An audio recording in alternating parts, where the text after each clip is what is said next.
What's going on, GameDad fam? I'm Anoriand, you could call me the GameDad, and today we have a very special early review and look at Immortals Fenyx Rising. Now, right off the bat, I was given a pre-release code by Ubisoft for the purpose of streaming and reviewing, so this review is technically sponsored, but all views are my own. Also, all footage you're about to see has been captured on the PlayStation 5 version of the game, and all of it was captured in performance mode. Let's dive right in.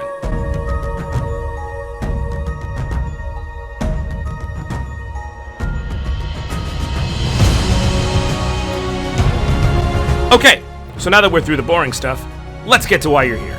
Immortals Fenyx Rising is a new IP from Ubisoft. During the development of Assassin's Creed Odyssey, the dev team began reading up heavily on Greek mythology and lore and got inspired to do something with all of it, but didn't want to go too wild with Assassin's Creed, and instead decided to create a new IP. This is a AAA game, so there are limits to the phrase, but given its basis, this is as close to a passion project as corporate gaming can get, and honestly, it shows. The game starts out with an impressively dark and fiery appearance from Typhon, the dreaded Titan, who appears to have somehow gotten free from his imprisonment in Tartaros. Cut to Prometheus chained to a frosty mountainside, and Zeus shows up asking for his help. Prometheus says he can't in a unique way, but we'll get to what I mean about that. Zeus mentions he even lost his lightning, and Prometheus says it'll be up to a mortal to save them. There's some back and forth, and eventually ending in a bet. If a mortal saves them all, Prometheus has to be freed from his punishment, at which point he begins his narration. Very well. Let the tale of Fenyx be my redemption! And here is where I genuinely need to cut straight to what I feel are the two best parts of the game: the tone and the aesthetic. Visually, Immortals is great. It has a cartoony look, but it's very bright and colorful throughout. Different areas have such stark color palettes that the difference between grasslands, or being inside Tartaros, or classic Greek buildings, and more are as clear as can be. Everything stands out in a whimsical way, but that's a good thing, especially when it lends itself to the game's other strength: tone. Immortals is, and I cannot stress this enough, hilarious. While the beginning with Typhon sets a harsh mood and gives you a big bad evil guy to focus on, the true standouts of the game are Prometheus and Zeus, handling the narration throughout, and they are awesome. One of those evil parasites is about to save your royal ass. My ass is safely lodged in the Aegean stables. Prometheus is not afraid at all to call Zeus the jerk he is, and Zeus is as pompous as he should be, though he does admit some of his antics may come from drinking too much. Eventually, you meet Hermes, and he is every lovable scamp of a rogue you've ever met, with just a hint of hero in him to save the day. And the main character, Fenyx, is wonderful.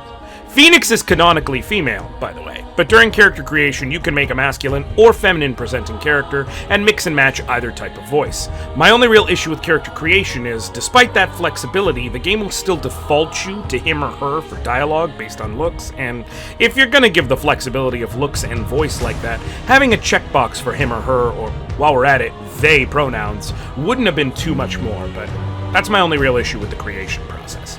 Fenyx is everything you want in a protagonist. A scrappy underdog who comes from nothing with an inspiring older brother named Lagiron, who, like all the other mortals aside from yourself, has been turned to stone. Fenyx doubts themselves often, but is heroic in times of need, curious for adventure, knowledgeable of ancient tales, and pure of heart. They speak to the good and bad of life, the light and dark, noting the importance of balance in both. Sure, we would all be safer if we just stayed at home. But everything's more beautiful in color. The passion is worth the pain. Fenyx makes you root for their success from beginning to end in all the best ways. Which I should say, it's great that the tone and the aesthetic stand out so much, because the game mechanics are, in all honesty, not exactly what I'd call inspired or new. But that isn't necessarily a bad thing. The most common reference point people will bring up between the collecting of things, the stamina meter, and just the general look is Breath of the Wild or Genshin Impact. Both of those are good base points, but the exploration system is actually more akin to Assassin's Creed, as are the stealth mechanics, and the combat feels a little bit like Devil May Cry, with quick combo-based fighting focused on quick hits and dodging to build up a combo meter, which increases your damage the higher it goes. It feels kind of like a bunch of games blended together to make something new, but much like how Darksiders was basically considered a blend of Zelda and God of War, but really well done, I think the same applies here because it's really well done. Ubisoft cherry-picked various mechanics to make it into the game, but the execution of each is excellent. Stamina feels like it matters, but it doesn't feel crippling to exploration, and you always kind of feel like you have options to get wherever you need to go. Combat is swift and decisive, with fast strikes and even faster dodging. Gathering is simple enough, especially when you get the telekinesis gathering ability to gather all items in an area with a single command, and it even takes one of the best cues from Breath of the Wild, with some puzzles being specific, and some being more mutable based on the physics. There were at least a half dozen puzzles that I know I did in a completely unintended way, but the game leaves the fluidity for you to get creative with some solutions. Within the first few missions of the game, you get all of your most crucial equipment. You have 3 weapons. The Sword of Achilles, which focuses on quick hits that deal more damage. The Axe of Atalanta, which is slower and deals less damage, but raises an enemy's stun gauge, and when they get stun broken, enemies can't move and take bonus damage. And the Bow of Odysseus, which can shoot normally or have you do Ubisoft's patented follow along and control the arrow like the movie Wanted did with bullets thing. I still don't understand how it works, but it's fun, so cool. You'll also get the Bracelets of Heracles, which let you lift heavy objects and use telekinetic grabs, and the Wings of Daedalus, which let you double jump and, yes, eventually glide. While there are a handful of optional puzzles that will require a few other abilities you can get, these items will be what you use to get through the vast majority of your quest. The structure of the game is pretty simple. You start at the Clashing Rocks, find a giant statue of Hermes to scope out the land, which uncovers the map, scout for things to do, and then boom. You're done with what the game makes absolutely sure you know is the prologue. Lay stretched out before him. Wait, that was just the prologue? How does it take someone that long to begin a story? Odysseus made it home faster. He's about to jump. Be quiet and listen. Then you go to the Hall of the Gods and learn you have to repeat this for the game's 4 main gods: Aphrodite, Athena, Hephaestus, and Ares. Along the way, you'll complete Vaults of Tartaros, which are all either small puzzles based around one main gimmick, or arena-style fights, so basically Breath of the Wild shrines. Constellation puzzles, which involve a series of multiple smaller puzzles to free star orbs to solve a constellation puzzle. Not exactly advanced science. Fresco puzzles, which are small sliding block puzzles to make a picture. Lyre puzzles, which involve playing melodies on giant lyres that you hear from smaller lyres. Guarded chests, night chests, epic chests, legendary hunts, ambrosias, taming animals. There's a lot. The game is chock full of stuff to do, but the systems are fun and enjoyable, and the feedback loop is great.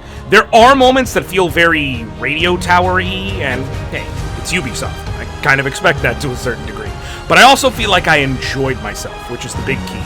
If you want to just rush through things with only minor extra exploration, you're probably looking at a 25 to 30 hour adventure. But a completion run will put you closer to the 50 plus range for those of you who are concerned with value.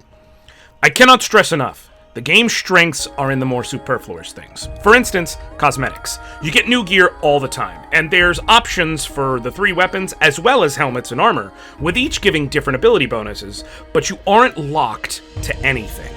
When you upgrade, say, swords, you're upgrading the whole sword category, so all you're choosing is the special buff you get beyond your normal attack stat, like a bonus damage at full health or a damage buff after perfect dodge. And all sword upgrades buff evenly, so when you go to level 2 with swords, all swords are now level 2. Further, you can use whatever buff you want from any piece of gear you've collected, but you can customize yourself to use whatever item look you want. I found gear sets early on that I thought were best for my playstyle, but the system let me change how I looked every couple of hours freely, and I took full advantage of that fact. It's so rare to see a game let me just freely express this, so it's kind of fun to just change how you look to fit the atmosphere or your mood. Another fun and minor thing is that, specifically for the PS5 version, when scanning the map for things, the game uses the haptic feedback on the triggers of the controller to give a little click that intensifies the closer you get to things, kind of like a divining rod. It's really cool. I also wanted to address accessibility. The game has multiple options in both the difficulty sense and the physical assistance sense. For the difficulty, there are 5 difficulty moments, with the hardest, Nightmare, locked until you beat the game at least once. The easiest mode, Story, lightens up difficulty on all enemies, but also goes heavy on puzzle assistance. This is especially nice for those of you with, say, kids, who want to play, as some can be hard. You can also mix and match your parameters to your needs and change difficulty at any time while playing from the menu. As for assistance options, the game features 3 different colorblind filters for those who need them, as well as menu narration for those who are unable to read the letters there, plus more standard options like subtitles, aim assistance, audio and visual language options, and more. I would have liked to have seen button remapping, though I will admit that option may be limited on the PS5 specifically because of the DualSense, so I can't confirm if, say, the PC or Xbox has that option. I would not find it wild to find that the PC does. Some other minor odds and ends I feel I should mention. Immortals does have microtransactions, with a shop where you can buy in-game currency to spend on cosmetic gear pieces or mounts. However, all of the purchasable cosmetics are available in-game at Hermes' shop without pay, so long as you do the in-game side quests. So this is only for those who don't wish to spend the time playing. There's also a season pass with 3 more storyline arcs worth of gameplay coming, so if you're a fan of the game, you can pick that up. So, with all this said, do I have any complaints about Immortals? Well, I mean, I don't really think it'll revolutionize anyone's life. Lack of innovation let it do what it does really well and focus more on the experience, but that also means nothing here feels mind-blowing. I know it may be a nitpick to say that, but I just have to be honest. That said, I think I prefer what I did get. I've long said Breath of the Wild wasn't my shtick, and that it was too open and unfocused for me. And Immortals has just enough structure to keep me paced well, while also giving me the freedom to explore. And it's a game where I thoroughly enjoyed doing a bit of exploring, and then a bit of story, and back and forth over and over. The game is beautiful, running smoothly at a constant 60 FPS, with no slowdown from start to finish, and is chock full of character and heart. It probably won't be anyone's game of the year, but I'd be lying if I said it didn't crack my top 10.